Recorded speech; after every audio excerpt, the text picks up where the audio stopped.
السلام علیکم. آج کے لیکچر میں ہم ڈسکس کرتے ہیں the mother and the fort. بعض بکس میں صرف فورٹ اور بعض جگہ پہ the mother and the fort short story کا نام ڈسکس کیا گیا ہے، جس کو علی مزوری یا پھر علی الامین مزوری نے لکھا ہے، جو کہ 24 فیبروری 1933 میں پیدا ہوئے ممباسا کے علاقے میں. ممباسا اصل میں کینیا کا ایریا ہے اور یہ 12 اکتوبر 2014 میں ان کی ڈیتھ ہوئی ہے ویسٹرن کے ایریا میں، جو کہ نیو یارک میں ہے. اگر دیکھا جائے تو علی مزوری جو ہیں یہ کینین بورن میں امریکن اکیڈمک اور پروفیسر ہیں. نیکسٹ اگر ان کی فیملیرٹی کے بارے میں بات کی جائے تو یہ پولیٹیکل آف وار کے حوالے سے، اس کے علاوہ کلچر آف وائلنس کے حوالے سے، اس کے علاوہ افریقن اینڈ اسلامک سٹڈیز کے پوائنٹ آف ویو سے، نارتھ ساؤتھ کلونیل رائٹر کے پوائنٹ آف ویو سے اور creator of T V series کے پوائنٹ آف ویو سے بہت زیادہ فیمس ہیں، ان کے ورکس میں شامل ہیں. اس کے بعد اگر آج کی short story the mother and the fort کی ٹون کی بات کی جائے تو یہ سیمی ڈیٹیکٹیو شارٹ سٹوری ہے، ایک ایسی شارٹ سٹوری جس کے اندر ڈیٹیکٹیونیس پایا جائے گا اور اس کے تھیمز میں search for truth, escapism, spiritual enlightenment, morality, reformation, death اور ڈسٹرکشن ایٹسٹرا شامل ہے. اگر آج کی شارٹ سٹوری کے پرپس کو دیکھیں تو usual things in routine can bring a great change in life. معمول میں چھوٹی چھوٹی جو چیزیں ہوتی ہیں وہ لائف کے اندر بہت بڑی تبدیلیوں کا باعث بن سکتی ہیں. یہ آج کی شارٹ سٹوری کا پرپس ہے. نیکسٹ چلتے ہیں اپنے کریکٹرز کی طرف. تو ہماری شارٹ سٹوری کے جو میجر کریکٹرز ہیں، ویسے تو 4 میجر کریکٹر ہیں، اس کے علاوہ بھی کچھ کریکٹرز ہیں، وہ میں بتاتا ہوں. موانا صفیہ یہ ایک اولڈ مدر ہے جو کہ گوئنگ ٹو ماسک اور گوئنگ ٹو فورٹ جیسس، یہ فورٹ جیسس کی طرف جا رہی ہیں. 90 ایئرز آف ایج ہے ان کی. اور بوانا مسعود ان کے ہسبینڈ ہیں جو کہ ایک رچ فیملی سے بلونگ کرتے ہیں، خود بہت زیادہ رچ تھے، ہیریٹیج تھا، باغات تھے کوکونٹ کے اس کے، اور اس کے بہت سے غلام تھے. یہ غلاموں کی آزادی سے پہلے کی بات ہے، کینیا کے اندر اس کے بہت زیادہ باغات تھے اور بہت زیادہ اس کے پاس غلام تھے، لیکن اب یہ اتنا امیر نہیں رہا. لیکن مزید دیکھتے ہیں ابو بکر، یہ ان دونوں کا بیٹا ہے. سن کمپلینز آتی ہیں 10 سال کی عمر میں اس کے گھر میں، جیل ہو جاتی ہے، امپریزنز ہو جاتی ہے اس کو. اس کے علاوہ ڈائز، یہ فوت بھی ہو جاتا ہے 45 ایئرز کی ایج میں. اور اسی کی لائف کے اندر جو ہے نا وہ چینجنگ آتی ہے. مین کریکٹر جو ہے نا وہ ابو بکر ہے، جس کی لائف کی چینجنگ آج کی سٹوری میں ہم ڈسکس کریں گے. جس چینجز کو دیکھنے کے لیے موانا صفیہ جو کہ ہماری مدر ہے، مطلب کہ اس ابو بکر کی، وہ دیکھنے کے لیے جا رہی ہے. اور اس کے علاوہ ایک موانا سادہ ہے جو کہ ڈاٹر ہے اور ٹیلز اباؤٹ فیملی، یہ پوری فیملی کے بیک گراؤنڈ کے بارے میں ہمیں بتاتی ہے. اس کے علاوہ کچھ مائنر کریکٹرز ہیں، مثلا نریٹر ہے ہمارا، وہ کہانی کو بیان کر رہے ہیں. اور اس کے علاوہ ایک فرینڈ ہے اس کا عزیز کے نام سے، ایک سلیم ہے اس کا فرینڈ. اس کے علاوہ پولیس مین ہے کچھ جو حادثے کے موقع پر، کیونکہ یہ جو 19 ایئرز اولڈ لیڈی ہے، یہ روڈ کے اوپر اس کی ڈیتھ ہو جائے گی، جو روڈ فورٹ جیسس کی طرف جاتا ہے، اور اس کو اٹھانے کے لیے جو پولیس وغیرہ وہاں پر ہے اور کراؤڈ کچھ ہجوم ہے، کار رکتی ہے، ہجوم اکٹھا ہوتا ہے اس کی ڈیتھ پہ. تو یہ جو ہے نا ہمارے مین کریکٹر ہیں. موانا صفیہ جو کہ ایک اولڈ لیڈی ہے، بوانا مسعود اس کے خامن ہے جس کی پہلے ڈیتھ ہو چکی ہے، اب وہ کریکٹر اسٹوری میں نہیں ہے. ابو بکر جو جس کی 45 ایئرز کی ایج میں ڈیتھ ہوئی ہے، اور موانا سعد ہے جو اس کی سسٹر ہے، اور یہ موانا صافیہ کی بیٹی ہے. بہرحال مین پوائنٹس کو ڈسکس کرنے سے پہلے اس کی شارٹ سی سمری آپ کے سامنے میں رکھتا ہوں. نمبر 1، ایک بڑی عورت کچھ دیکھنے کے لیے 90 سال کی عمر میں جا رہی ہے. اب وہ راستے میں ایک آدمی سے راستہ پوچھتی ہے فورٹ جیسس کا. اصل میں فورٹ جیسس پہلے ایک پریزن ہاؤس ہوا کرتا تھا، قید خانہ ہوا کرتا تھا، اور اب اس کو ایک میوزیم کے طور پر کھول دیا گیا ہے. اور یہ بوڑھی عورت اس میوزیم کو دیکھنے کے لیے جا رہی ہے. راستے میں ایک آدمی سے راستہ پوچھتی ہے، آگے چلی جاتی ہے. اور 2 میل ابھی پیچھے ہی ہوتی ہے تو اس کی ڈیتھ ہو جاتی ہے، مطلب اس کا ایکسیڈنٹ ہوتا ہے، کار کی آواز آتی ہے اور نریٹر جب قریب جاتا ہے تو ایک عورت جو ہے وہ نیچے گری ہوئی ہے. جب اسے ہوش آتی ہے تو وہ صرف 2-3 لفظ بولتی ہے، ماسک دماسک، ٹیک می دماسک، مجھے مسجد کی طرف لے جائیں، مجھے مسجد کی طرف، اور اسی کے ساتھ اس کی ڈیتھ ہو جاتی ہے. اب نیریٹر بھی کنفیوز ہے کہ یہ کیوں اس کی ڈیتھ ہوئی ہے اور یہ کہاں جا رہی تھی. 2 کویسچنز تو ہیں کہ نمبر 1 اتنی بڑھاپے کے اندر اکیلی باہر کیوں آئی ہے، اور دوسرا یہ ہے کہ یہ کس سے ملنے کے لیے جا رہی تھی، اور تیسرا کس مسجد میں یہ جا رہی ہے.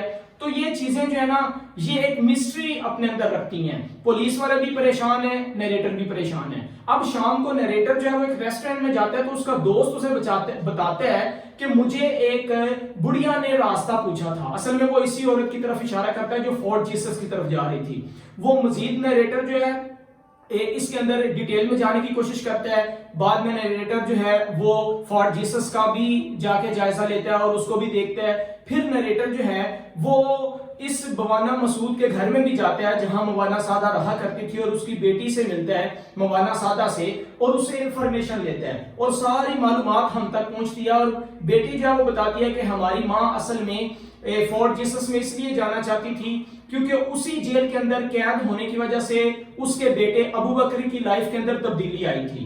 کیونکہ جس وقت اس بڑھیا کی ڈیتھ ہوئی تھی تو اس کے پاس 2 تعویذ تھے جن کے میں سے ایک کے اوپر قرآن پاک کی آیت لکھی ہوئی تھی اور دوسرے کے اوپر کچھ اور لکھا ہوا تھا. اور یہ وہ لکھا ہوا تھا جو اس فورٹ جیسس کی قلعے کے مسجد کے اندر دیوار کے اوپر کچھ چیزیں تحریر تھیں، وہ اس کی تعویذ کے اوپر لکھی ہوئی تھی. تو یہ ساری چیزوں کو دیکھنے کے بعد ہمیں یہ پتا چلتا ہے کہ وہ ماں اصل میں اپنے بیٹے کی جو اصلاح ہوئی ہے اس کو دیکھنے کے لیے جا رہی تھی. اس کی وجہ یہ ہے کہ بیٹا 3 سال کی عمر میں اس نے قرآن پاک پڑھ لیا، بہت اچھا تھا، لیکن فیملی بیک گراؤنڈ پیچھے چلا گیا. پہلے ان کے غلام ہوا کرتے تھے، ان کے نوکر چاکر ہوا کرتے تھے، ایک اچھا فیملی بیک گراؤنڈ تھا. لیکن جب غلاموں کو آزادی مل گئی یہ ڈرا بیک کی طرف چلے گئے، زوال کی طرف چلے گئے، اور بعد میں ایک ایسی بستی کے اندر انہوں نے رہائش کی جہاں پہ لوگ جو ہیں وہ اتنے اچھے نہیں تھے بیک سوسائٹی میں. بیٹا بری عادات کا شکار ہو گیا، لڑائی جھگڑوں کے اندر چلا گیا. 10 سال کی عمر میں ابو بکر کی شکایتیں اس کے گھر میں آنے لگیں. جب ابو بکر کی شکایتیں آنے لگیں تو اس کے بعد 21 سال کی عمر میں اس کو جیل بھی ہو گئی انہی شرارتوں اور لڑائیوں جھگڑوں کی وجہ سے. اب 4 سال وہ بچہ جیل میں بھی رہ کے آیا، لیکن اسی جیل کے اندر رہتے ہوئے اس کی زندگی میں ایک ایسی تبدیلی آئی کہ اس کے بعد جو اس نے 45 سال تک لائف گزاری وہ بہت اچھی تھی. اگرچہ 45 سال کی عمر میں ٹبرکلوسس کی وجہ سے اس کی دوبارہ اس کی ڈیتھ ہو گئی تھی بیٹے کی. تو ماں اصل میں یہ جاننا چاہتی تھی، موانا جو ہے نا صفیہ، وہ یہ موانا صفیہ یہ جاننا چاہتی تھی کہ اصل میں میرے بیٹے کی زندگی کے اندر جو تبدیلی آئی تھی اس کی وجہ کیا تھی. تو وہ مسجد کے اندر جو چیز لکھی ہوئی تھی، جو تعویذ تھے، اس کے ساتھ جو ہے نا وہ اس میں تبدیلی آئی تھی. تو وہ دیکھنے کے لیے ماں جا رہی تھی، راستے میں ایکسیڈنٹ ہوا اور اس کی ڈیتھ ہو گئی. یہ ڈیٹیل بعد میں اس کی بیٹی جو ہے وہ ہم تک پہنچاتی ہے. تو مین پوائنٹس اس کے اگر ہم دیکھیں تو Fort Jesus was opened as a museum. جو فورٹ جیسس ہے وہ ایک میوزیم کے طور پر کھول دیا گیا تھا. یہی فورٹ جیسس پہلے جو ہے یہ پریزن ہاؤس ہوا کرتا تھا، قیدی یہاں پر رہا کرتے تھے. اس کے بعد ہے Fort Jesus was being used as a prison. Next ہے narrator heard a shrieking sound of car. جب نیریٹر جو کہ فورٹ جیسس کے روڈ پر جا رہا تھا اس نے ایک آواز سنی تو اس نے کیا دیکھا، ایک عورت یا بوڑھی عورت جو ہے وہ گری ہوئی ہے اور وہ کیا کہہ رہی ہے، دماسک، ٹیک می دماسک. اور یہ آخری الفاظ تھے اور اس عورت کی ڈیتھ ہو جاتی ہے، اس بوڑھی عورت کی ڈیتھ. اس کے بعد 2 ہریسز tied around the women's arm. یہ 2 تعویذ ہیں جو اس بوڑھی عورت کے بازو کے ساتھ تھے، جس تعویذوں کے بارے میں بھی ابھی کسی کو نہیں پتا کہ یہ کیا ہے. کیوں؟ کیونکہ اس میں one was the verse from the Holy Quran. ان میں سے ایک تعویذ پہ قرآن پاک کی آیت تھی اور دوسرا یہ تھا O ye calamities of the world, ye are welcome. I have found protection in the God of heavens. مطلب اے دنیا کی آفتوں، میں آپ کو خوش آمدید کہتا ہوں کیونکہ میں نے اللہ کے ساتھ جو ہے یا آسمانوں کے خدا کے ساتھ تحفظ کا اس کے ساتھ تحفظ لے لیا، مطلب اللہ کے یا آسمان کے خدا کے تحفظ میں آ چکا ہوں. تو یہ جو ہے نا وہ الفاظ لکھے ہوئے تھے. اس کے بعد nobody can understand the mystery، اس کے راز کے بارے میں جان کوئی نہیں سکتا تھا، نہ پولیس کو پتا ہے نہ نیریٹر کو پتا ہے، کیونکہ ڈیٹیل ہمیں ملی نہیں ابھی تک. تو 2 questions، why یہ کیوں جا رہی ہے، اینڈ which mosque اور کس مسجد میں جانے کی بات کر رہی ہے، مطلب کہاں جانا چاہ رہی ہے. نیکسٹ ون ہے narrator goes to restaurant at night، رات کے وقت یہی narrator جس نے مرتی ہوئی عورت کو دیکھا تھا یہ ریسٹورنٹ میں جاتا ہے. تو سلیم جو اس کا دوست ہے tells narrator about women، یہ اس narrator کو عورت کے بارے میں بتاتا ہے. Next narrator visits Fort Jesus، narrator ایک تو Fort Jesus کا وزٹ کرتا ہے اور اس کے بعد visits موانا سادہ جو کہ اس کی بیٹی ہے اس کے پاس جاتا ہے. موانا gives the whole detail، موانا پوری تفصیل بتاتی ہے کہ ہم امیر ہوا کرتے تھے، ہمارے باغات ہوا کرتے تھے، پھر ہم غریب ہو گئے، کچی بستیوں کے اندر چلے گئے، ہمارا بیٹا بہت اچھا ہوا کرتا تھا، بعد میں وہ لڑائی جھگڑوں میں پڑ گیا، شرارتوں کے اندر چلا گیا اور 10 سال کی عمر میں شکایتیں آئیں. یہ ساری تفصیل جو ہے مطلب ابو بکر چینجنگ لائف کے بارے میں ہمیں پتہ چلتا ہے کہ کس طرح اس کی زندگیوں میں تبدیلیاں آئیں. 21 سے 25 سال تک وہ جیل کے اندر بھی رہا، لیکن بعد میں اس میں تبدیلی ایک ایسی آئی کہ وہ ہمیشہ تلاوت کرنے والا، قرآن پڑھنے والا، اللہ سے ڈرنے والا اور اچھا انسان بن گیا تھا. Complaints at the age of 10، imprisonment at the age of 21 for 4 years، اور اس کے بعد ابو بکر recites Holy Quran often، زیادہ تر وہ قرآن پاک کی آیت پڑھتا ہے.